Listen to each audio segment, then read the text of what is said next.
The sexual stuff, sort of stuff. What I've come to learn, um, my body is my own temple, my own fortress, my own sanctuary from everybody else. Um, no one gets to enter me or be with me until I'm ready to be with myself. That's what I've come to learn. By not going with anyone for the past year, and yes, I was a bit afraid to go with people at the beginning, and still am sort of afraid to go with people now, still, in some degree. But what I'm realizing is I don't want to be afraid of people. I don't want to be held back and stop myself from finding love. That's the true goal of anything. I've never been out just to have sex. My goal is to find someone I can love, marry, and hopefully have children with, if possibly, and also can accept that I'm also bisexual, but not try and make me feel uncomfortable about that. Um, Hopefully, it's with a man. Not saying again, I am bisexual, but I am hoping to go with men primarily because I'd like to have children. But I don't want to be afraid of being bisexual in liking women as well. But I don't think I'm ready to go with a woman fully. So that's what I've come to learn as well. I don't think I'm ready to go with a woman fully as myself. Although I don't know, I've never tried it, so I might try it at one point and just see if I do, depending if I find someone who's willing to, who I can meet, who doesn't mind so much. But that's a hard one because I don't always fancy every woman, and sometimes not all women fancy me. So it's kind of that one. To me is still a bit of an awkward one because I'm not really sure how to approach women without feeling predatory myself, and at the same time, and so that's where I'm at. I don't want to approach people in a predatory way, or in that way. I feel that to me is not the right. To me, that's not the right way to approach someone. It never has been for me. Like, you know, that's I think if I meet someone, it has to be natural. It has to feel like, we met as friends and then worked out we liked each other, rather than we just met randomly one night, and maybe one night we randomly met and did it that way as well. That's another one I don't mind so much, but not the suddenly somebody expects to go with me because I've just stated I'm bisexual, or as soon as I walked into a pub or whatever. There's sort of there's sort of a you know sometimes it's too much and I'm not ready for it. But or people want it right away, and I might be, it's not that I don't want them right away. It might be that it takes me time to figure out if I do or don't. And once I do, I probably will want to go with you. But until then, if I feel pressured, or if I feel like I'm suddenly having to give it up right there and then, sort of thing, I will probably be put off and walk away. That's with men and women, by the way. If I feel pressured at any point to give it up, like straight away, then I'll sort of be put off by it and just be like, no, thank you. No, no, thank you. But anyway, my body is my temple. It's my thing, my body to protect. I'm dressing up in sexy dresses. Sorry, I'm not naked. Sorry, it does look like I'm naked sometimes in some of these videos. I am actually wearing a dress. It's showing off my tattoo, which I got last year. I got that after I was sexually assaulted, to remind me that I've been through something, but this was to remind me this is my body. So it's sort of me, like a self signature of, this is my body. I own my own body. No one gets to enter my body until I'm ready for me to accept my body as I want to accept it. That also means, when I go on dating sites, and there's a few events I want to go to somewhere. I won't say online what this is because it is a private thing, but um, there are a few places I go to that are for me, for a private place I can go to chat to people. And what I find with these places are, I can explore some of these feelings that I have, or I can explore like myself sexually without necessarily giving myself away to anyone. And that's where I want to have the power. I want to be able to feel what I feel naturally. I want to be able to wear a sexy outfit, and I want to be able to dress up. And sometimes I do like LARP and things like role play.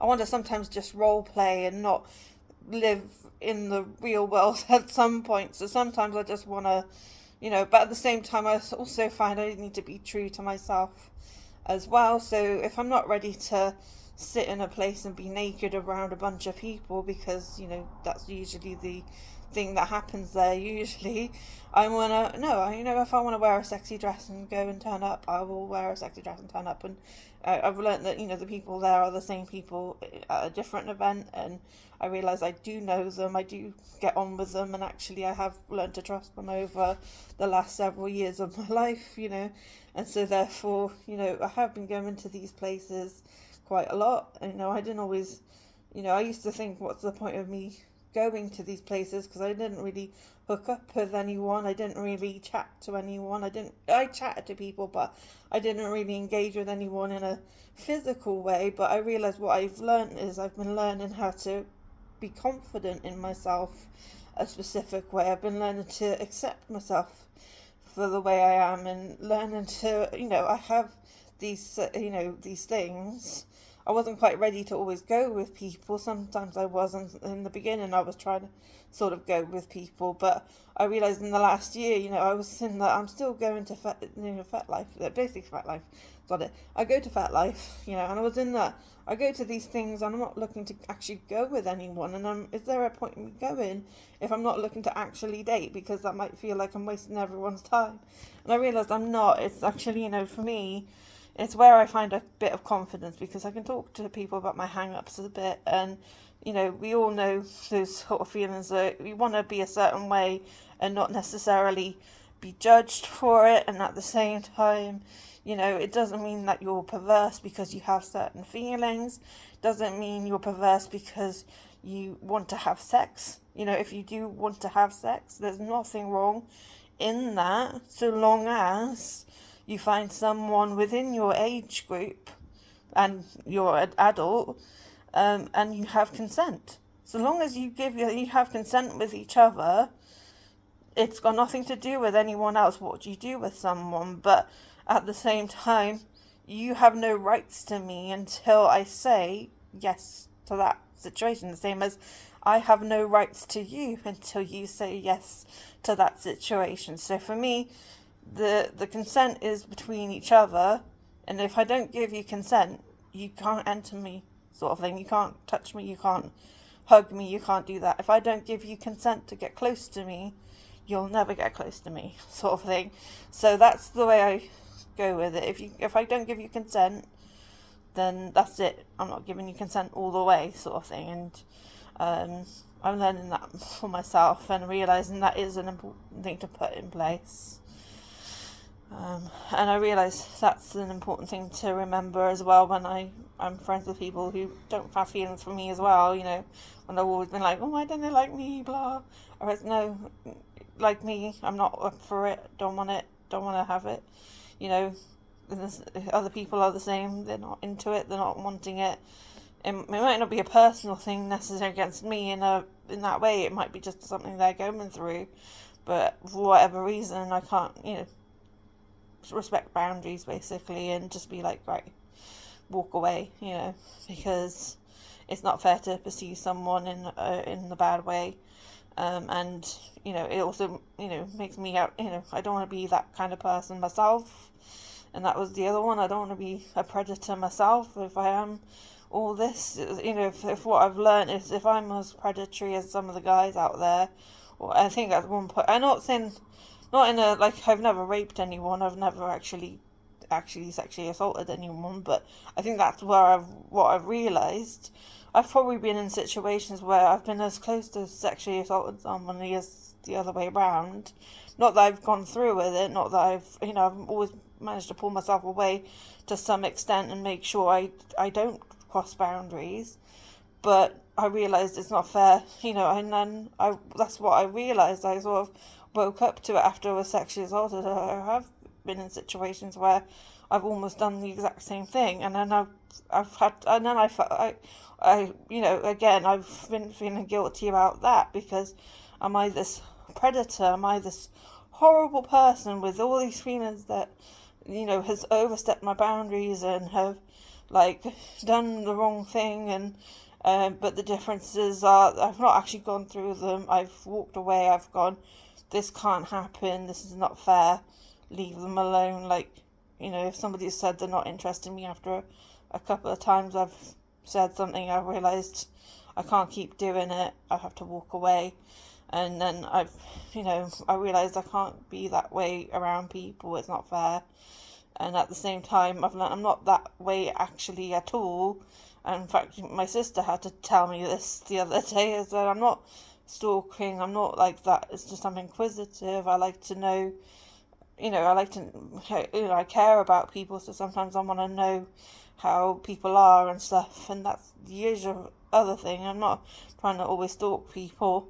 Sometimes I just want to know if somebody's okay, but I guess, I have to remember sometimes people don't like certain things, so I have to remember sometimes I have to remember people prefer certain ways of going about doing things, and that's it. That's, but it's not, so that's the way I look at it, and, and then I remember, I wasn't trying to stalk anyone, or I've never tried to actually do any physically bad, I think one friend years ago pointed out I always went to the pub. When he went to the pub, wasn't like that at all. Like, I wasn't trying to actually stalk him at all. At one point back then, I didn't have any friends at all. So I was at one point I had absolutely no friends at all in Swindon. And I, all I was, I had my sister, but she didn't really go out anywhere. I think at one time after work, I was just like, I really want to go to the pub, and my head went, I did hear, that my friend was at the pub one day, and then I just suddenly went, you know what, go to the pub. I didn't intend to actually sit with him at one point. At one point, I wasn't actually thinking, oh, I'll go and just sit with him. But in my head, well, I know him anyway. Why don't I just say, hey, I realised you were at the pub today. I just wanted to say hey, but didn't want to, do anything sort of thing. But then he didn't, and then after a while I was like, oh, she always turns up to the pub. And then after a while I was like, no, I'm not trying to stalk you or anything. It was just I wanted to go to the pub myself, but I didn't know anyone else that went to the pub, so it was just like, because I knew you, that's why I went to the pub. But then, yeah, if it went into something else as well, and then, yeah, so that was another one. And then I befriended my ex-flatmate sort of the same way. I ended up living with him for 10 years because I thought, I wanted to be friends with him, but, he may have thought I was not stalking him in the beginning, because I don't think he saw me in that way. He knew I wasn't really stalking, but it was sort of I think everyone thought, oh, I'm just trying to get my leg over or whatever. I was just trying to sleep with him. I wasn't. I actually cared about him and his family, so I wanted to look out for him and his family at one point, and unfortunately, I don't really know the rest of his family now, so that didn't work out either. But at one point, I was trying to sort of look out for him and his sister at one point, and I did care for him and his sister at one point, because his sister got into a lot of different issues as well, and I was trying to make sure she was okay, and that's why I sort of ended up living with my ex-flatmate for as long as I did, and I think that's why I sort of originally started living with them. And I did enjoy living with Daniel for quite the time I lived with him, and I did enjoy knowing some of the people I met along the way, including Maggie, as much as I was like, oh, Maggie this, Maggie that, after a while, I realised she was also a good friend to me as well. She reminded me to keep pursuing photography. She's somebody who wanders around and, does a wanderlust thing, and I always admired that, because she just got up and went and did her own thing and didn't care about the consequences kind of thing. But I was I have to go to work, I have to do this, I can't just pick up and leave whenever I want to do photography kind of thing. So it was sort of almost a jealousy thing as well. But but I have been doing, but now that I've come full circle with that, I'm now self-employed. I'm doing photography. I'm now my sister's carer, so I do get support now with my sister's carer. So I'm doing that as well. So I've got the photography and my sister's carer, and I'm progressing with my photography. I've got myself some new equipment, so I'm going to be learning a bit more about photography, a little bit more of an advanced level of photography than before. and things like that. So that's going to be interesting in the next year. So I've got a new camera now, but I really have to learn this camera because it's quite a well-made camera. I don't want to say what it is or how much it costs because it is quite a bit. So I'm trying to protect it, sort of thing. I have got it, but I don't want to shout out what it is because I don't want people to think, oh, I can just come in and nick it, sort of thing. So I'm just making sure I've got it, and I'm not going to use it all the time just yet because I'm sort of nervous of walking around with it. To be honest, I'm actually very nervous of going out places with it, but I'll just take it to. I'm going to go. I go to photography groups, so I'll go there with it and do what I can to learn from it as best as I can. And then when I'm eventually ready to go to other places with it, like events and stuff and places that I'm hired to go to, then I'll take them there, sort of thing, and use it there. So that's my plan.